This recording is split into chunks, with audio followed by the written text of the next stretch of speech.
할렐루야, 사랑하는 여러분, 2월 16일 월요일입니다.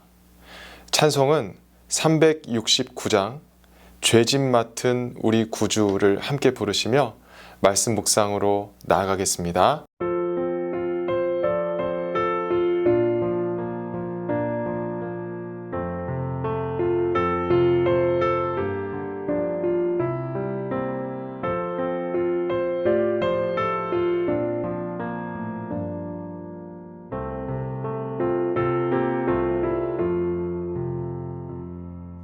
죄짐 맡은 우리 구주 어찌 좋은 친구인지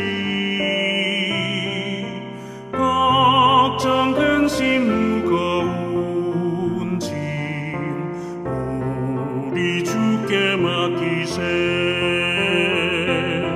주께 고함 없는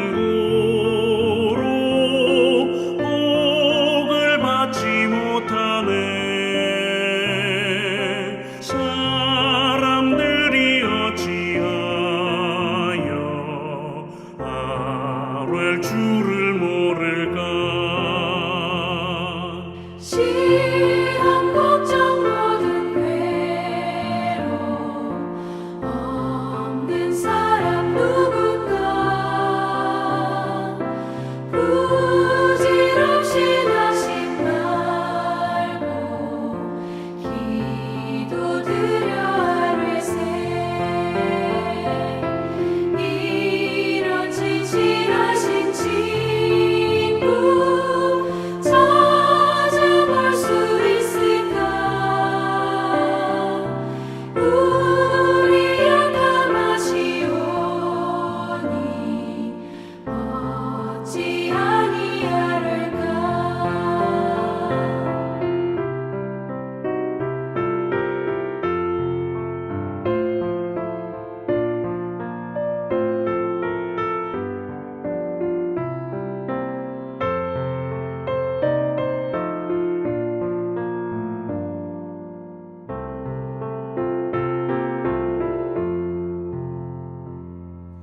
근심 걱정 무거운 짐 아니 진짜 누군가 비난 초는 우리 예수 주께 기도드리세. 세상 친구 멸시하고 너를 조롱하여도 예수 품에 안기어서 참된 위로받겠네.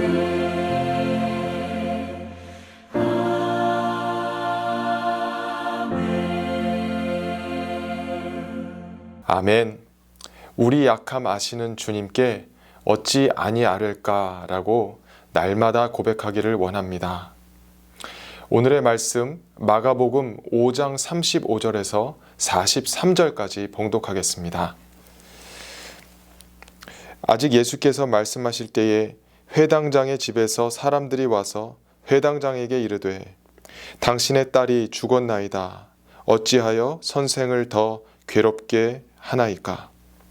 예수께서 그 하는 말을 곁에서 들으시고 회당장에게 이르시되 두려워하지 말고 믿기만 하라 하시고 베드로와 야고보의 형제 요한 외에 아무도 따라옴을 허락하지 아니하시고 회당장의 집에 함께 가사 떠드는 것과 사람들이 울며 심히 통곡함을 보시고 들어가서 그들에게 이르시되 너희가 어찌하여 떠들며 우느냐.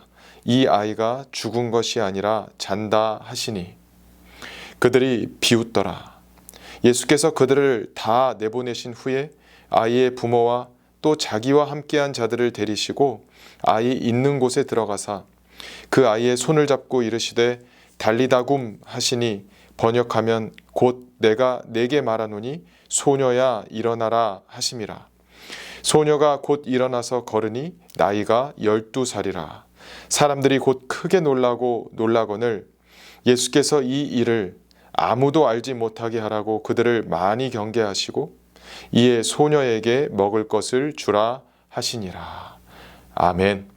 하나님의 말씀입니다. 하나님의 말씀에 감사합니다. 예수님이 12해 혈루증 여인에게 치유를 선포하시는 동안 회당장의 딸은 죽게 되었습니다. 다시 말해서 빨리 가셨어야 죽기 전에 그 딸을 고치셨을 텐데 라는 생각을 회당 사람들이 했습니다. 여호와 하나님도 죽은 자를 일으키신 분이라는 것을 회당의 모든 신앙인들은 알았었습니다. 그러나 그 죽음이 기도를 통해서만 끝이 아니라는 것을 경험할 수 있음을 예수님만 아셨습니다. 그래서 사람들은 어찌하여 예수께 더 간구하느냐고 체념하며 소동했지만 예수님은 죽은 아이에게 가시기까지 그 반응이 반대이셨습니다. 그리고 일단 아이의 아버지가 곁에 있었기에 두려워하지 말고 믿기만 하라고 그에게 말씀하십니다. 모두에게 그렇게 말하고 싶지만 죽어가는 아이 곁에서 하나님께 대한 신앙과 예수님이 고치러 오실 것이라는 믿음을 가졌던 회당의 사람들은 이미 모든 것이 끝났다고 생각했기에 그들은 지금 크게 울며 통곡하는 중이어서 예수님의 말씀을 들을 준비가 되지 않았습니다. 우리도 신앙인으로서 예수님을 믿고 하나님을 경외하면서 기도해 보았지만 끝이라는 결과를 얻으면 달리 할 수 있는 일이 없고 절망은 더욱 커집니다. 그러나 예수님은 분명히 끝이 아니라 기도를 통해서라면 그 아이를 다시 살리실 것을 알고 계셨기에 이 말씀을 하실 수 있으십니다. 두려워 말고 믿기만 하여라. 우리가 어떤 일이든 믿음으로 하지만 결과는 실패가 될 수도 있습니다. 하지만 하나님께는 끝이 아니라면 우리는 두려워하지 않고 믿을 수 있습니다. 성경은 많은 사건들이 그것을 입증하고 있기에 신구약 통틀어 삼위 하나님은 각 사건 속에서 두려워 말라고 하십니다. 단지 생명뿐 아니라 삶의 한계, 우리의 의식주 등 다양한 상황 속에서 말씀하셨습니다. 연합국 왕들이 소돔과 거기에 거주하던 조카 롯까지 포로로 잡아갔을 때 전쟁을 치룬 아브람에게 두려워하지 말라, 나는 내 방패요 너의 지극히 큰 상급이니라 하시며 깊은 내면 속에 상속할 아들이 없음을 절망하고 있는 그에게 끝이 아니라고 말씀해 주셨습니다. 신약의 사람들에게 있어서는 음식과 의복이 없어 끝이라고 여겨질 때 예수님은 두려워하지 말라, 너희는 많은 참새보다 귀하니라 라고 하십니다. 그리고 예수님은 오늘 본문에서 끝을 선택할지 믿음을 선택할지 회당장을 도와주십니다. 35절, 36절을 봉독합니다. 아직 예수께서 말씀하실 때에 회당장의 집에서 사람들이 와서 회당장에게 이르되 당신의 딸이 죽었나이다. 어찌하여 선생을 더 괴롭게 하나이까? 예수께서 그 하는 말을 곁에서 들으시고 회당장에게 이르시되 두려워하지 말고 믿기만 하라 하시고. 아멘. 우리에게는 죽음이야말로 끝의 대명사입니다. 인간에게 죽음이란 분명한 끝이요 우리로서는 어찌할 수 없는 일입니다. 그러므로 오늘 본문은 죽음을 끝의 대명사로 보여주면서 우리가 신앙인으로서 끝을 만났을 때 예수님께는 끝이 아닐 수 있음을 보여주며 교훈합니다. 그러나 예수님은 전능하시고 전지하시기에 어차피 모두 살릴 수 있고 어떤 일이 일어날지 뻔히 아는 가운데 행동하시지 않습니다. 예수님도 늘 하나님께 끝이라고 여겨질 때 기도하셨습니다. 오병이어를 두고 감사 기도를 하신 후 앉아있는 모든 자들에게 그 원대로 나눠주시는 기적을 베푸셨고 죽은 나사로를 살리시기 위해 기도하셨으며 십자가 앞에서 끝이라고 여겨지실 때 아버지의 뜻대로 되기를 더욱 기도하셨습니다. 요한복음 11장 41절에서 44절과 마태복음 26장 42절을 봉독합니다.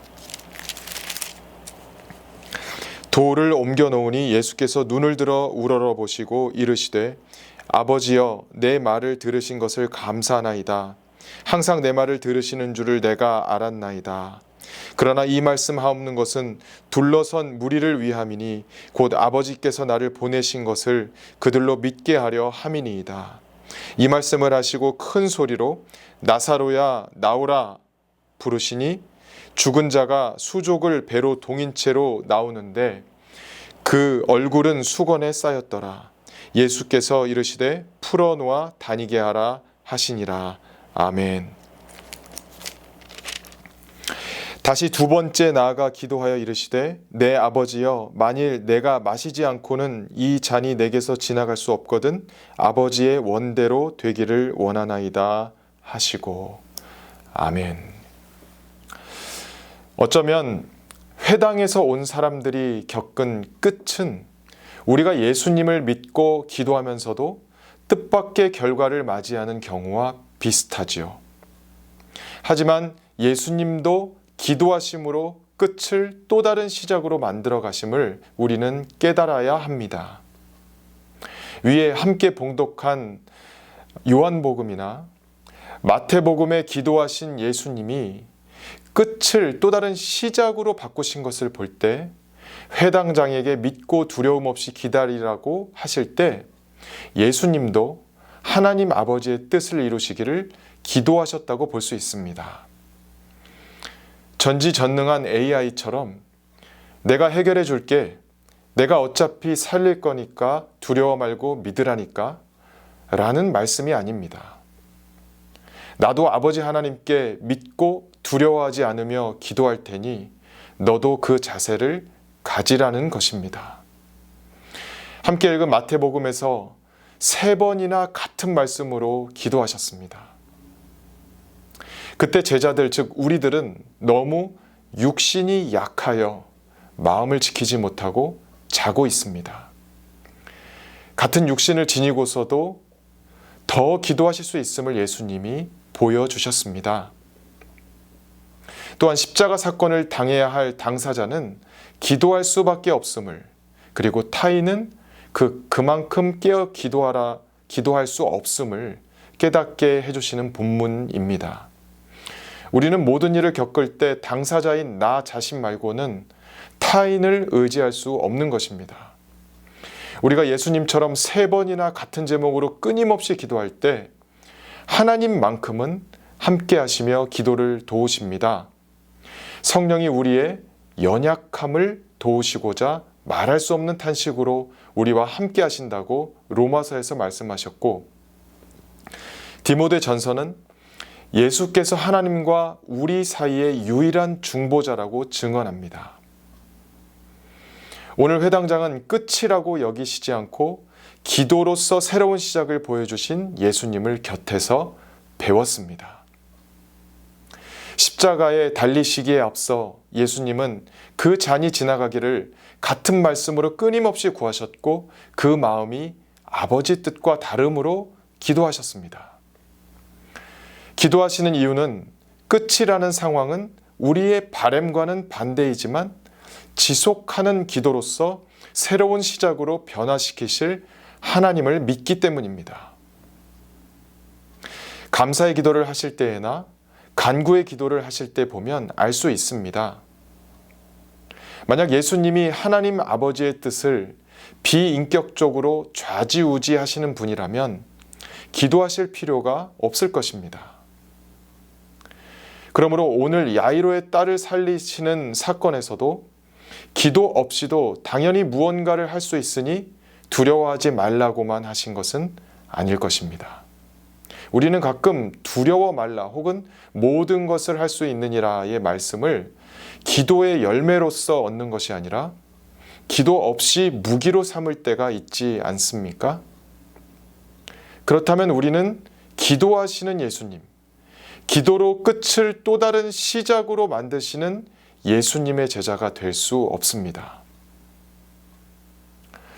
오늘 예수님은 끝까지 예수님을 믿는 것, 즉 기도의 지속성을 가르쳐 주시기 위해 모든 제자들이 아닌 소수의 새 제자와 해당 부모만을 현장에 허락하시며 소동할 수밖에 없는 모든 무리와 구분하셨습니다. 회당의 사람들뿐 아니라 회당장이 무릎 꿇고 자신의 집에 와달라고 할 때부터 12의 혈루증 여인이 중간에 끼어들게 된 모든 시간의 지연 속에 예수님을 곁에서 따르는 익명의 모든 제자들도 죽었나이다. 어찌하여 선생을 더 괴롭게 하나이까? 라는 말에 요동하기는 마찬가지였습니다. 소동하는 모든 사람들, 즉 예수님이 끝을 시작으로 바꾸시고자 기도를 하시며 데리고 가신 이 5명의 동행인 말고는 예수님의 끝이 아니라는 발언은 비상식적으로 들렸습니다. 모든 면에서 이해가 안 되었습니다. 30절에서 40절까지를 봉독합니다. 베드로와 야고보의 형제 요한 외에 아무도 따라옴을 허락하지 아니하시고 회당장의 집에 함께 가사 떠드는 것과 사람들이 울며 심히 통곡함을 보시고 들어가서 그들에게 이르시되 너희가 어찌하여 떠들며 우느냐? 이 아이가 죽은 것이 아니라 잔다 하시니 그들이 비웃더라. 예수께서 그들을 다 내보내신 후에 아이의 부모와 또 자기와 함께한 자들을 데리시고 아이 있는 곳에 들어가사. 아멘. 이 말씀처럼 새 제자만 따라오는 것을 허락하시고 아이의 부모와 함께 들어가신 것은 예수님이 슈퍼맨인 것을 VIP에게만 보여주는 기적쇼가 아닐 것입니다. 상황은 소동하는 상태로서 죽은 아이로 인해 이미 이 아이를 살려낸 또 다른 시작의 기적의 현장에 있던 사람들 말고는 모두가 곡하는 상황이었습니다. 예수님을 치유의 기적을 위해 모시러 올 정도라면 회당의 사람들은 여호와 하나님에 대한 신앙은 분명히 있고 심지어 예수님이 그리스도라고 믿고 있기에 그들의 대표인 회당장이 직접 자기 딸의 죽어감을 고쳐주시기를 간구하러 왔습니다. 회당에 관련된 모든 사람들과 예수님 따르는 모든 무리들은 중간에 12해 혈루증 앓는 여인이 왔을 때에도 예수 선생님에 대한 믿음을 잃지 않는 것을 입증하기 위해 회당장은 예수님 곁에 머물러 딸을 고쳐주실 차례까지 기다렸습니다. 회당장을 포함해서 회당에서 온 사람들은 믿음이 없어서 떠드는 것이 아닙니다. 믿고 기도했는데도 어쩔 수 없는 결과로 통곡하는 것입니다. 신앙인일지라도 끝이라고 생각하며 울더라도 예수님께는 끝이 아닌 부분이 있음을 말씀해 주시는 것입니다. 우리도 회당장처럼 예수님이 행하신 일들을 알기에 분명히 예수님이시니까 딸은 살 거야. 죽기 전에 잘 가셔서 아픈 딸을 베드로의 장모 열병을 떠나게 하실 것처럼 혹은 귀신 들린 자들을 고치신 것처럼 해결해 주실 거야 라고 모든 일에 확신합니다. 그러나 그 믿음이 죽었다라는 끝을 들었을 때에는 절망이 찾아옵니다. 하지만 예수님은 새로운 시작을 위해 한 번 더 기도하시는 자세를 가지셨습니다. 하나님을 믿고 두려워하지 않는 기도를 통해 끝이 아니라는 것을 증명해 보시기 위해 보이시기 위해 신앙인들의 절망의 자리로 가십니다. 5명의 현장의 참관자들도 똑같이 통곡하고 싶은 심정이었을 것입니다. 하지만 예수님이 보여주신 두려움 없는 믿음의 지속적인 기도를 통해 끝이라는 개념을 다시 정립하게 되었을 것입니다. 그래서 예수님은 끝의 개념을 지속적인 기도로 재성립하실 것을 믿으셨기에 어찌하여 죽음으로 끝난 것에 대해 선생을 계속 괴롭게 하느냐는 모든 신앙인들에게 반문하시며 오히려 어찌하여 떠들며 우느냐라고 반문하시는 것입니다. 오늘 본문의 두 어찌하여를 보면 예수님은 끝보다도 더 지속해야 할 한 가지는 기도라는 것을 보여주십니다. 세 번의 같은 말씀의 겟세마네 기도, 공생의 삶을 통해 보여주신 모든 끝의 개념 속에서 하셨던 기적을 일으키신 기도는 끝이 영원하지 않고 기도가 영원하다는 것을 보여주신 줄 믿습니다. 41절에서 43절을 봉독합니다. 그 아이의 손을 잡고 이르시되 달리다굼 하시니 번역하면 곧 내가 네게 말하노니 소녀야 일어나라 하심이라. 소녀가 곧 일어나서 걸으니 나이가 12살이라. 사람들이 곧 크게 놀라거늘 예수께서 이 일을 아무도 알지 못하게 하라고 그들을 많이 경계하시고 이에 소녀에게 먹을 것을 주라 하시니라. 아멘. 우리의 갖가지 삶 속에서 끝이라고 여겨지는 사건 속에서 끝보다 더 영원한 기도를 통해 끝의 개념을 재성립하시기를 축복합니다. 예수님이 우리에게 곁에서 그 기도를 통한 새로운 시작을 가르쳐 주십니다. 기도하시겠습니다. 하나님, 죽음과 같은 끝의 대명사를 각 상황 속에서 우리가 만났을 때 예수님께서 보여주신 끝없는 기도로 새로운 시작을 만들어내게 하여 주시옵소서. 예수 그리스도의 이름으로 기도합니다. 아멘. 끝이 영원한 것이 아니라 기도가 무한한 소망임을 증명하시기를 축복합니다. 아멘.